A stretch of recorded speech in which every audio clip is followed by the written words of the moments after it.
ನಮ್ಮ ಕನ್ನಡದ ವರ್ನಟ ಡಾಕ್ಟರ್ ರಾಜ್ಕುಮಾರ್ ಅವರು ಹೀಗೆ ಸುಮ್ಮನೆ ಕುಂತಿದ್ದಾಗ ಯಾವುದೋ ಒಂದು ಸಣ್ಣ ಎರು ಕಚ್ಬಿಡ್ತು.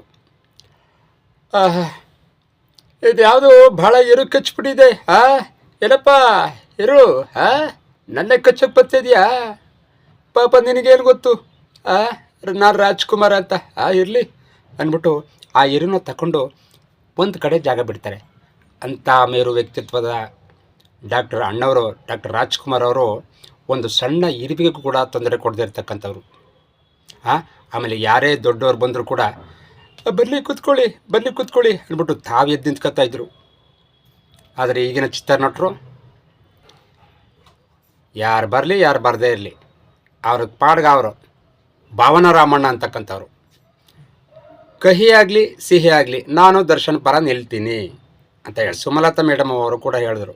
ಏನಂತ, ದರ್ಶನ್ ನನ್ನ ಮಗ, ನಾನು ದರ್ಶನ್ ಆ ಥರ ಕೊಲೆ ಮಾಡೋನಲ್ಲ, ಏನೋ ಸಂದರ್ಭ ಅನಿವಾರ್ಯ ಯಾವುದೋ ಒಂದು ಷಡ್ಯಂತ್ರಗಳು ನಡೆದಿರ್ಬೋದು ಅಂತ ಸುಮಲತಾ ಅವರು ಹೇಳ್ತಾರೆ. ಅದೇ ಎತ್ತರು ಯಜ್ಞ ಮುದ್ದು ಅಂತ. ತನ್ನ ಮಗ ಏನೇ ತಪ್ಪು ಕೆಲಸ ಮಾಡಿದ್ರೂ ಕೂಡ ಅದು ಹೊರಗಡೆ ಬರಬಾರ್ದು ಅಂತ. ನಮಸ್ಕಾರ ಸ್ನೇಹಿತರೆ, ನಾನು ನಿಮ್ಮ ಪ್ರೀತಿಯ ಮಿಮಿಕ್ರಿ JPT. ಸತ್ಯ ಧರ್ಮಗಳೇ ಈ ಪಾದ ಕಮಲಗಳು, ಲಕ್ಷ್ಮಿಯು ಸೇವಿಸುವ ಶ್ರೀಹರಿ ಚರಣಗಳು. ಸ್ನೇಹಿತರೆ, ಈ ಹಾಡನ್ನು ಯಾಕೆ ಹೇಳಿದೆ ಅಂತಂದರೆ, ಇದು ಧರ್ಮ ಚಿತ್ರದ ಡಾಕ್ಟರ್ ರಾಜ್ಕುಮಾರ್ ಅವರು ಹಾಡಿರ್ತಕ್ಕಂಥ ಒಂದು ಸಾಂಗು.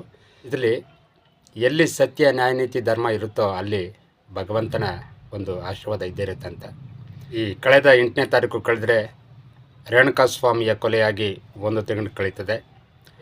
ಈ ಜುಲೈ 12ನೇ ತಾರೀಕು ಬಂದರೆ ದರ್ಶನ್ ಅವರು ಜೈಲಿಗೆ ಹೋಗಿ 1 ತಿಂಗಳಾಗುತ್ತೆ. ಹಾಗಾಗಿ ಈ ದೇಶದ ಕಾನೂನು ಸುವ್ಯವಸ್ಥಿತವಾಗಿ ಅದರದೇ ಆದಂತಹ ಒಂದು ಕೆಲಸ ಕಾರ್ಯಗಳನ್ನು ಮಾಡ್ತಾಯಿದೆ. ಯಾರು ಯಾವುದೇ ಲಂಚ ಗಿಂಚ ಇಲ್ಲದೆ ಕೊಟ್ಟರೋ ಕೆಲಸಕ್ಕೆ ಕರ್ತವ್ಯ ನಿರತವಾಗಿ ದಕ್ಷ ಪೊಲೀಸ್ ಅಧಿಕಾರಿಗಳು ಬಂದಿರ್ತಾರೋ, ಹಾಗೂ ಸ್ವಾತಂತ್ರ್ಯದಿಂದ ಪ್ರಾಮಾಣಿಕವಾಗಿ ಬಂದಿರತಕ್ಕಂಥ ಲಾಯರ್ಗಳು, ಬಡವ ಶ್ರೀಮಂತ ಅಂತಕ್ಕಂಥ ನ್ಯಾಯ ಕೊಡ್ತಕ್ಕಂಥ ಜಡ್ಜ್ಗಳು ಬಂದಿರ್ತಾರೋ, ಅಂತಹ ಇರ್ತಕ್ಕಂತಹ ಈ ಒಂದು ಸಂದರ್ಭದಲ್ಲಿ ಅವರೆಲ್ಲರೂ ಕೂಡ ಸತ್ಯ ನ್ಯಾಯನೀತಿ ಧರ್ಮಕ್ಕೆ ಬೆಲೆ ಸಿಗುತ್ತೆ ಅಂತ ನಾನು ಭಾವಿಸ್ತಾ, ದರ್ಶನ್ ಅವ್ರ ಬಗ್ಗೆ ನಾನು ಪರನೂ ಅಲ್ಲ ವಿರೋಧನೂ ಅಲ್ಲ. ಅಂದರೆ ಈಗಿನ ಒಂದು ವರ್ತಮಾನದಲ್ಲಿ ಕೆಲವರು ದರ್ಶನನ್ನ ಕೆಟ್ಟದಾಗಿ ಕಮೆಂಟ್ ಮಾಡ್ತಾರೆ, ಕೆಲವರು ರೇಣುಕಾಸ್ವಾಮಿಯ ಪರವಾಗಿರ್ತಾರೆ, ಇನ್ನು ಕೆಲವರು ದರ್ಶನ್ ಪರವಾಗಿರ್ತಾರೆ. ಅಂದರೆ ಅವರ ಅಂಧಾಭಿಮಾನಿಗಳು ಮಾತ್ರ ಅವ್ರು ಆ ಥರ ಅವ್ರನ್ನೇ ಎಷ್ಟೇ ಕೊಲೆ ಮಾಡಿದರು, ಎಷ್ಟೇ ಇದಾಗಿದ್ರು ಕೂಡ ಅವ್ರನ್ನ ಮೆರೆಸ್ತಾರೆ, ನಿಜ ಒಪ್ಕೊಳ್ಳೋಣ. ಆದರೆ ರೇಣುಕಾಸ್ವಾಮಿ ಆತ ಅಮಾಯಕ ಅಲ್ಲ, ಆತ ಒಬ್ಬ ಕಾಮುಕ. ಆತ ಕೆಟ್ಟದಾಗಿ ಮೆಸೇಜ್ ಮಾಡ್ತಿದ್ದ. ಆತ ದರ್ಶನ್ ಅವರ ಸ್ನೇಹಿತೆ ಪವಿತ್ರ ಗೌಡವ್ರಿಗೆ ಕೆಟ್ಟದಾಗಿ ಮೆಸೇಜ್ ಮಾಡ್ತಕ್ಕೆ ಅದು ವಿಷಯ ಅಲ್ಲಿಗೆ ಹೋಯ್ತು, ದರ್ಶನ್ ಅವ್ರಿಗೆ ಹೋಯ್ತು. ದರ್ಶನ್ ಇದ್ದು ಅವ್ರ ಫಾಲೋವರ್ಸ್ಗಳು ಅವರ ಒಂದು ಗ್ಯಾಂಗ್ನ ಸೇರಿಸ್ಕೊಂಡು ರಣಗೆರೆ ಶೆಡ್ಡಲ್ಲಿ ಅವ್ರು ಹಾಕ್ಕೊಂಡು ಚೆನ್ನಾಗಿ ಮುಗಿಸಿದ್ರು ಅಂತ ಈ ಪೊಲೀಸ್ ತನಿಖೆ. ಒಂದು ಮೀಡಿಯಾದವರು ಇಂಚಿಂಚು. ಆಮೇಲೆ ಇನ್ನೊಂದು ವಿಷಯ, ಮೀಡಿಯಾದವರು ಪದೇ ಬೆಳಿಗ್ಗೆ TV ಆನ್ ಮಾಡಿದ್ರು ದರ್ಶನ್ ವಿಚಾರ, ರಾತ್ರಿ 12 ಗಂಟೆ ಎಲ್ಲ ಆನ್ ಮಾಡಿದ್ರು ದರ್ಶನ್ ವಿಚಾರ ಅಂತ ಕೆಲವರು ಮಾಧ್ಯಮದವರ ಜೊತೆ ಕಿಡಿಕಾರ್ತಾ ಇದ್ದಾರೆ. ನಿಜ, ಕಿಡಿಕಾರಬಾರ್ದು ಅಂತ ನಾನು ಹೇಳ್ತಾ ಇಲ್ಲ. ಅಂದರೆ ಅವರು TRPಗೋಸ್ಕರನೇ ಮಾಡ್ಕೋಬೋದು, TRP ಬಂದ ಮೇಲೆ ಅವ್ರಿಗೆ ದುಡ್ಡು ಜಾಸ್ತಿ ಬರ್ಬೋದು. ಹಾಗೆ ಅವ್ರು ಮಾಡ್ಕೋತಾರೆ. ಹಾಗೆ ಕನ್ನಡ ಚಲನಚಿತ್ರರಂಗದಲ್ಲಿ ಒಂದು ಚಿತ್ರ ಬಿಡುಗಡೆಯಾಗಿ ಅದು ಶತದಿನೋತ್ಸವ ಆಚರಿಸ್ಕೊಂಡಾಗ ಆಗಿತ್ತು.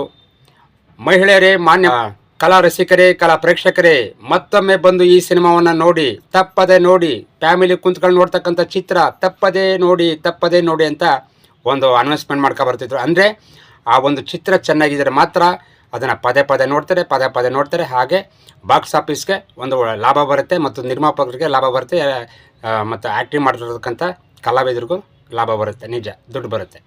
ಹಾಗೆ ಮಾಧ್ಯಮದವರು ಅವ್ರ ಕೆಲಸ ಮಾಡ್ತಾರೆ. ನಾವು ಸತ್ಯ ನ್ಯಾಯನೀತಿ ಧರ್ಮ ಎಲ್ಲಿರ್ತೋ ಅಲ್ಲಿ ಸತ್ಯ ಎಲ್ಲಿರ್ತೋ ಪೊಲೀಸ್ ಸ್ಟೇಷನ್ನವರು ಒಂದೊಂದು ಇಂಚು ಕೂಡ ಇನ್ನೂ ಕೂಡ ತನಿಖೆ ಮಾಡ್ತಾಯಿದ್ದಾರೆ.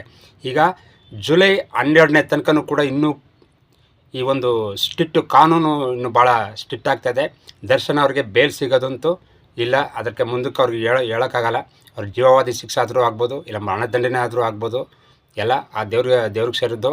ಹಾಗಾಗಿ ನಮ್ಮ ಕನ್ನಡದ ವರನಟ ಡಾಕ್ಟರ್ ರಾಜ್ಕುಮಾರ್ ಅವರು ಹೀಗೆ ಸುಮ್ಮನೆ ಕುಂತಿದ್ದಾಗ ಯಾವುದೋ ಒಂದು ಸಣ್ಣ ಎರು ಕಚ್ಬಿಡ್ತು. ಇದು ಯಾವುದು ಭಾಳ ಎರು ಕಚ್ಬಿಟ್ಟಿದೆ. ಏನಪ್ಪ ಎರು ನನ್ನೇ ಕಚ್ಚಕ್ಕೆ ಬರ್ತಿದ್ಯಾ? ಪಾಪ ನಿನಗೇನು ಗೊತ್ತು ನಾನು ರಾಜ್ಕುಮಾರ್ ಅಂತ.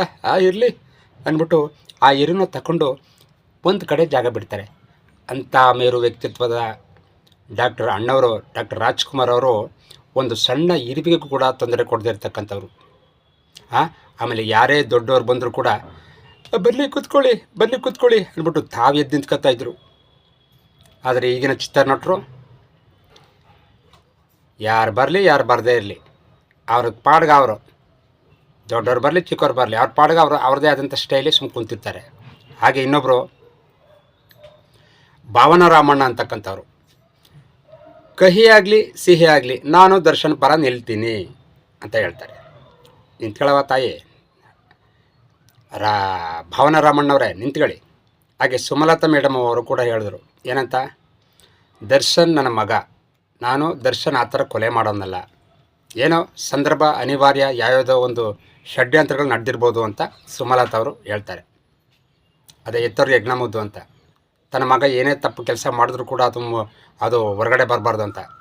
ಬೇಕು ಕಣ್ಣು ಮುಚ್ಕೊಂಡು ಕುಡಿದ್ರೆ ಇಡೀ ಪ್ರಪಂಚಕ್ಕೆ ಗೊತ್ತಾಗಲ್ವ. ಹಾಗೆ ತಾನು ಅವರು ಮಾಡಿರ್ತಕ್ಕಂಥ ಗ್ಯಾಂಗ್ಗಳು ನಿಜ ಒಪ್ಕೊಳ್ಳೋಣ, ದರ್ಶನ್ ಅವರು ಭಾಳ ಬಡ ಬಗ್ಗರಿಗೆ ದಾನ ಮಾಡಿದ್ದಾರೆ, ಗೋಶಾಲೆ ತೆಗೆಸಿದ್ದಾರೆ, ಪ್ರಾಣಿ ಮತ್ತು ವರ್ಷಕ್ಕೆ ಒಂದು 2.5 ಕೋಟಿ 3 ಕೋಟಿ ಅನಾಥಾಶ್ರಮಕ್ಕೆ ಹೋಗುತ್ತಾರೆ, ಬಡವ್ರಿಗೆ ಹೋಗುತ್ತೆ, ವೃದ್ಧರಿಗೆ ಹೋಗುತ್ತೆ, ಮತ್ತು ಇನ್ನೂ ಆಗದೇ ಇರ್ತಕ್ಕಂತಹ ಇನ್ನೂ ಅನೇಕ ಜನಗಳಿಗೆ ಸಹಾಯ ಮಾಡಿದ್ದಾರೆ.